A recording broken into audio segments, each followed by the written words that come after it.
Qual é a distinção entre fraude à execução e fraude contra credores?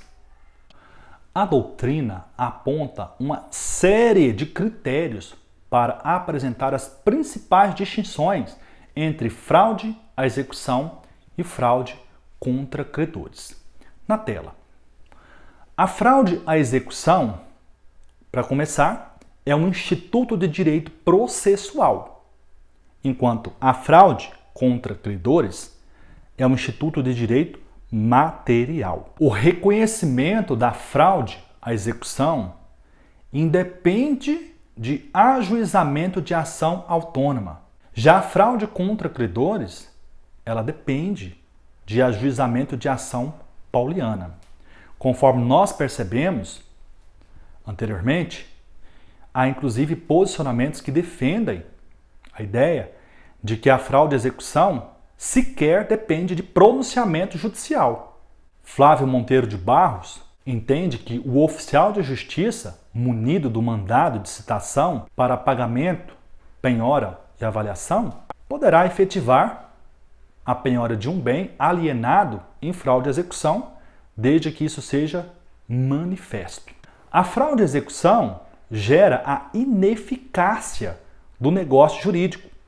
Perceba, a alienação gratuita ou onerosa de bens em fraude à execução, ela é plenamente válida. É um negócio jurídico existente, é um negócio jurídico válido, porém ineficaz. O que significa? Significa que, quando for reconhecida, ou se for reconhecida a fraude à execução, não se adentrará aos meandros das tratativas entre o terceiro adquirente e o executado, diferentemente da fraude contra credores. A fraude contra credores, primeiro, conforme vimos, depende de ajuizamento de uma ação pauliana, que é uma ação constitutiva negativa, que vai reconhecer a invalidade do negócio jurídico por fraude contra credores. Então percebam, na fraude à execução, não há necessidade do ajuizamento e o seu reconhecimento gera tão somente a ineficácia. Na fraude contra credores, além de ser necessário o ajuizamento de uma ação, a sentença vai desconstituir o negócio. Consequência prática nesse critério de distinção. Quando a fraude à execução é reconhecida, o bem alienado em fraude, ele vai para o patrimônio do exequente, que é o credor. Na hipótese de reconhecimento por sentença de fraude contra credores, o bem alienado retorna para o patrimônio do devedor. A fraude à execução, ela ocorre sempre após o ajuizamento da ação. E lembre-se, seja ação de conhecimento, seja ação de execução. Já a fraude contra credores, ela ocorre sempre antes do ajuizamento da ação. Então percebam, a linha divisória, linha do tempo que divide a fraude à execução da fraude contra credores é o ajuizamento da ação. Então, tem ação de conhecimento tramitando contra o devedor, a partir desse momento, a alienação de bens do devedor insolvente é presumida em fraude à execução. Agora percebam, se essa alienação ocorreu antes do ajuizamento, aí é fraude contra credores. E conforme vimos, o seu reconhecimento depende do ajuizamento de uma ação autônoma. Percebam que a fraude à execução e a fraude contra credores têm pelo menos uma semelhança. Tanto na fraude à execução quanto na fraude contra credores, o devedor é insolvente. E por fim, conforme já analisamos, o reconhecimento da fraude contra credores na ação pauliana tem como consequência o retorno do bem ao patrimônio do devedor, diferentemente do reconhecimento da fraude à execução, situação em que o bem não retorna ao patrimônio do devedor. Nessa hipótese, o bem alienado em fraude à execução será penhorado nas mãos de quem quer que seja, expropriado, e o produto da alienação vai ser entregue ao exequente para a satisfação da obrigação constante do título. Então percebam, meus caros, em relação à fraude à execução e à fraude contra credores, são numerosas as diferenças. A principal delas que você deve ter em mente é o marco temporal. A fraude à execução, ela tem como marco temporal o ajuizamento da ação. Você poderia se perguntar, mas não deveria ser a citação do devedor? Resposta: não. A partir do ajuizamento da ação, já é possível a um terceiro adquirente solicitar uma certidão no distribuidor cível do domicílio do executado e tomar ciência de que contra esse executado alienante existe uma ação em curso. E as outras diferenças dignas de nota desses dois institutos é que o reconhecimento da fraude à execução independe do ajuizamento de uma ação autônoma. E o seu reconhecimento gera a ineficácia do negócio jurídico, enquanto na fraude contra credores é necessário o ajuizamento de uma ação autônoma. E seu reconhecimento acarretará necessariamente a desconstituição do negócio jurídico. Artigo 790, inciso 7, na tela. São sujeitos à execução os bens do responsável nos casos de desconsideração da personalidade jurídica. Conforme já analisamos lá no artigo 790, inciso 2, os sócios podem responder subsidiária ou diretamente pelos débitos da sociedade.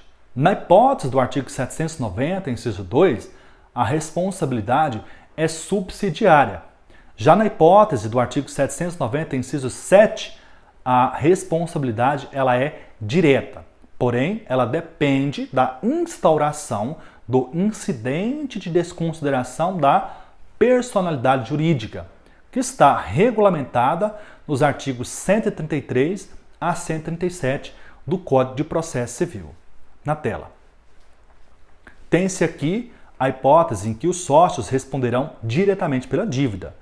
A desconsideração ocorre necessariamente por meio da instauração do incidente previsto nos artigos 133 a 137 do CPC.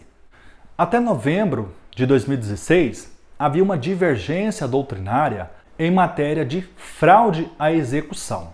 Por exemplo, a sociedade empresária Alfa e Beta Limitada tem dois sócios, João e José. A sociedade Alfa e Beta Limitada, nos termos do artigo 50 do Código Civil, promovem atos que caracterizam desvio de finalidade e confusão patrimonial, o que justificou o pedido do credor em um processo de execução da desconsideração da personalidade jurídica. A questão que se põe é a seguinte: a partir de qual momento a alienação de bens dos sócios que compõem essa sociedade pode ser presumida em fraude à execução? É da citação da sociedade? É da instauração do incidente de desconsideração? Ou é da citação dos sócios? Esta questão divergiu a doutrina por algum tempo. Percebam na tela.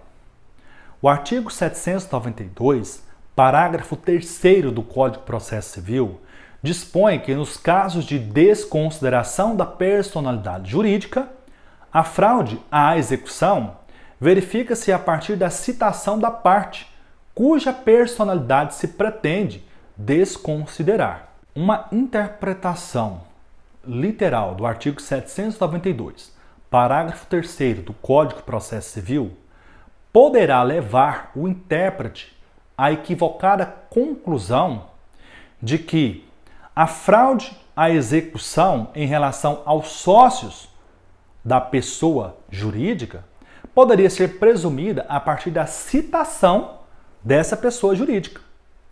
Percebam, o artigo 137 do CPC dispõe que, acolhido o pedido de desconsideração, a alienação ou a oneração de bens havida em fraude de execução será ineficaz em relação ao requerente.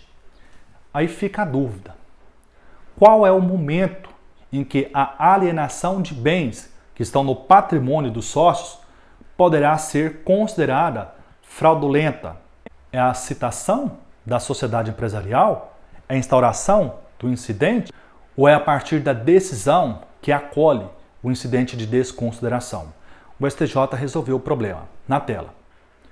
Para o STJ, a fraude à execução só poderá ser reconhecida se o ato de disposição do bem for posterior à citação válida do sócio devedor, quando redirecionada a execução que fora originariamente proposta em face da pessoa jurídica.